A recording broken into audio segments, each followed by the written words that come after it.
Hello there, welcome to the news on Nepal television. I am Rosina Rai, starting with the headlines first. Lumbini provincial government completes a 1 year. Success reports of 1 year period of time is not up to the mark. The NE extended the due date of the dedicated line provisions to pay electricity tariff with a discounted billing up to 60 installments. Death toll in Japan earthquake that struck on New Year's Day reaches now 30. Search and rescue for survivors continues. And Kosi province reaches the final of PM Cup Women's National T20, defeating Swipasim by 9 wickets to face APF the title.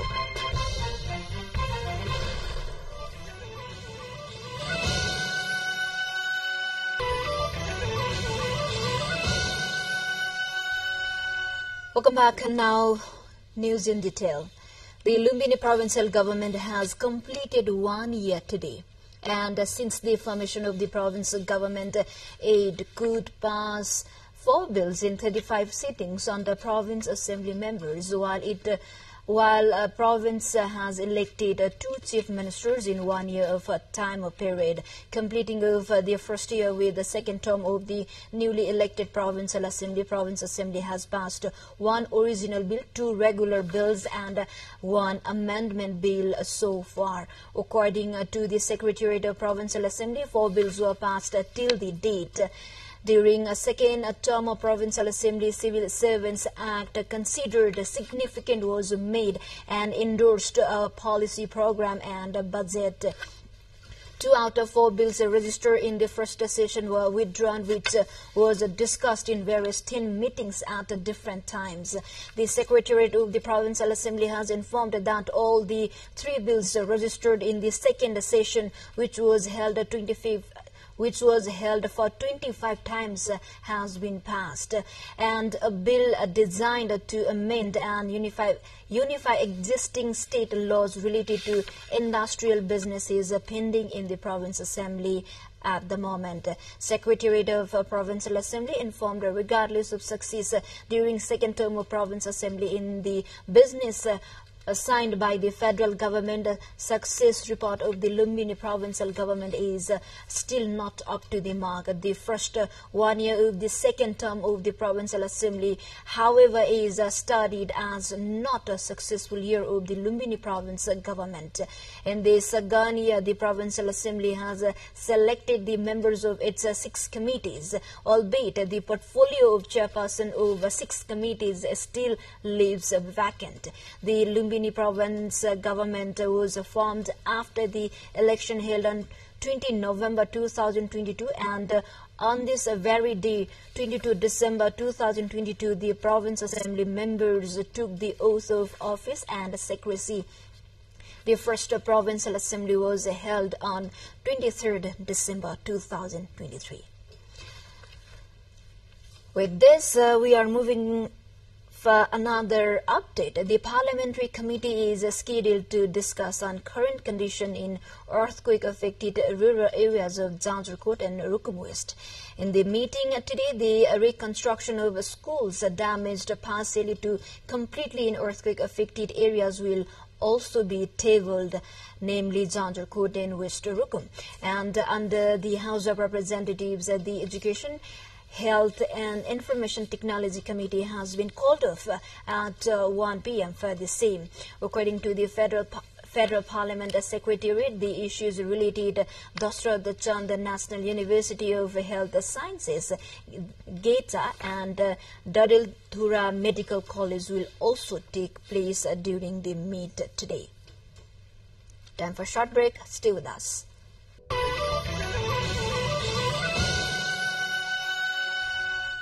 Welcome back. You're watching Nepal Television News. Now we have remaining updates.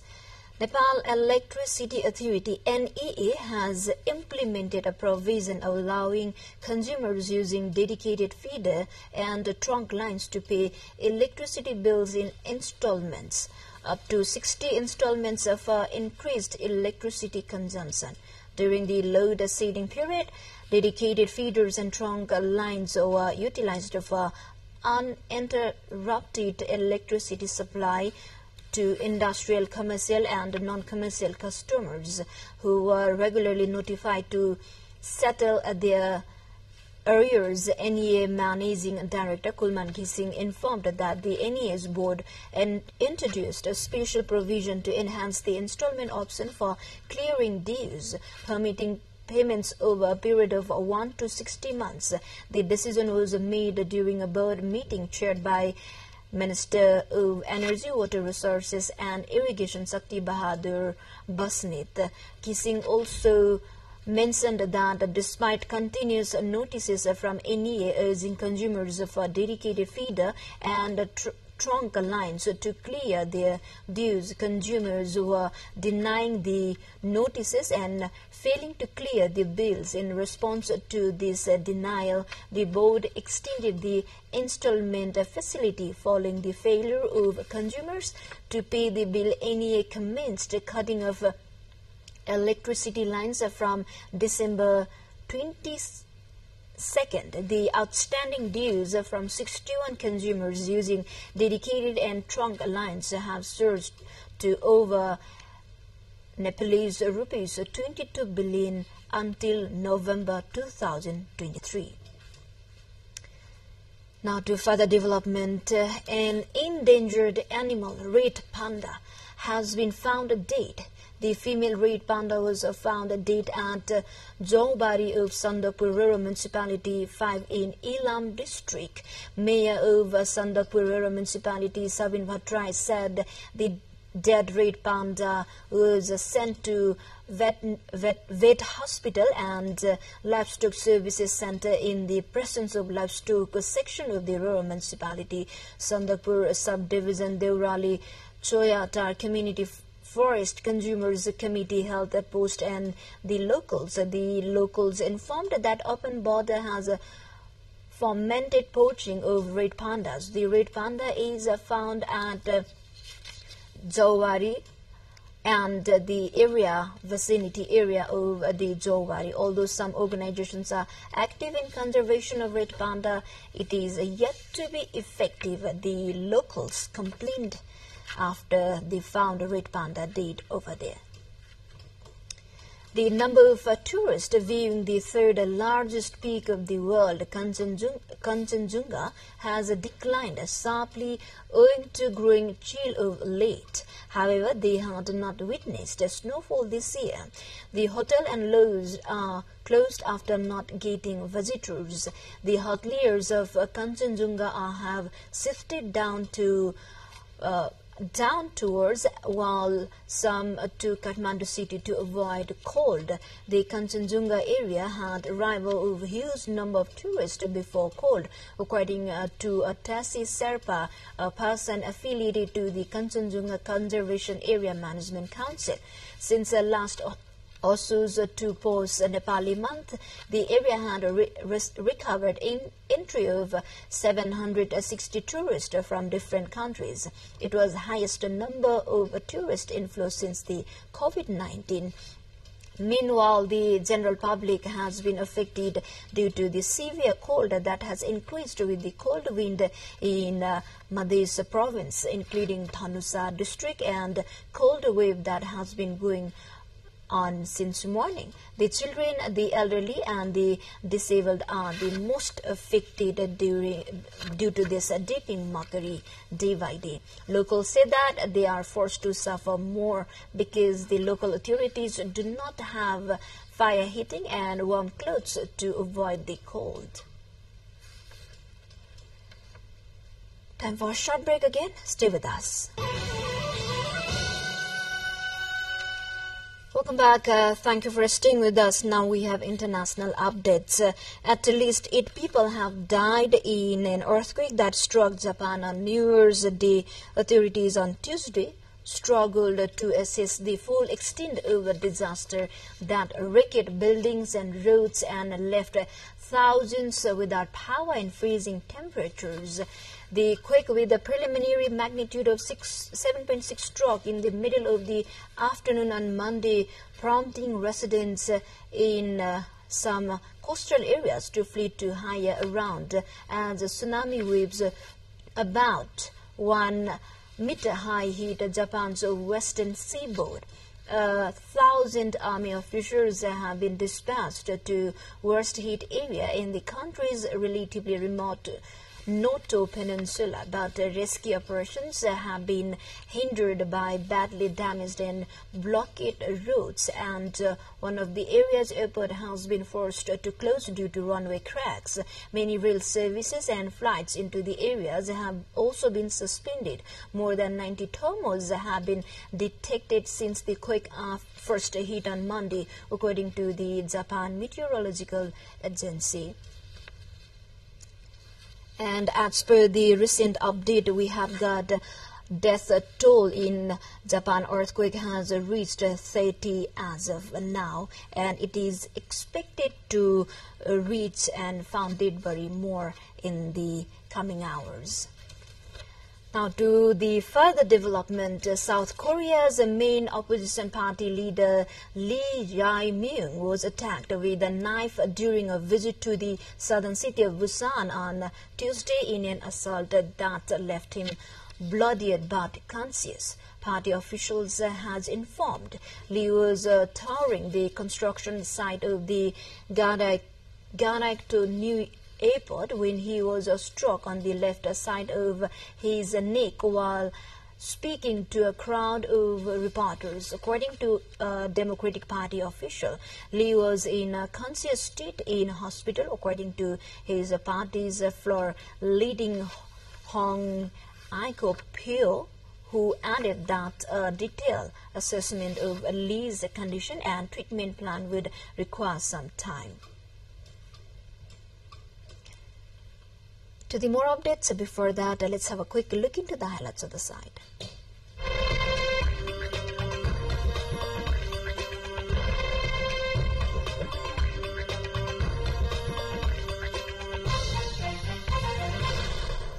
Thousands of people gathered on Monday for an event titled Mercy for Our Martyrs in Istanbul. Support for Palestine calls on Israel's in mosque during the morning prayers to join a procession. The event involved the participation of 308 non-governmental organizations, Facebook sharing button, Twitter sharing button, Reddit sharing, and among others. Thousands of people gathered on Monday for an event titled and support for the event going on, and Turkey's NGOs and National Will Platform Adalio Agency reports the event involved the participation of 308 non-governmental organizations on the site.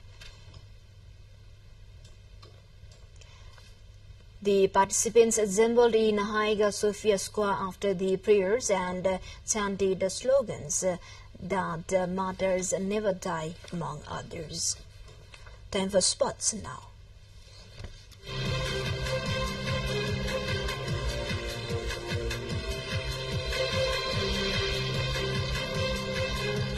Kosi Province has booked a place in the final of PM Cup Women's National T20 Cricket Tournament. Kosi defeated defending champion Sudupasim Province by 9 wickets at the Tio Cricket Ground yesterday to reach the final. Kosi cruised to the target of 89 runs set by Sudupasim in 13 overs, losing just 1 wicket. Kazul Shrestha made unbeaten 38 and skipper Rubina Chetri made 37 runs in Kosi's victory. Earlier, Sudupasim was restricted to 88 runs, losing 7 wickets in the 20 overs. Samdana Kharka top scored for Sudupasim with 25 runs, while Sangita Rai took 2 wickets for Kosi. Kosi will face Armed Police Force APF for the title on Wednesday, that is taking place tomorrow. We come to the end of this news bulletin. Before we say goodbye, quick reminders of the top stories.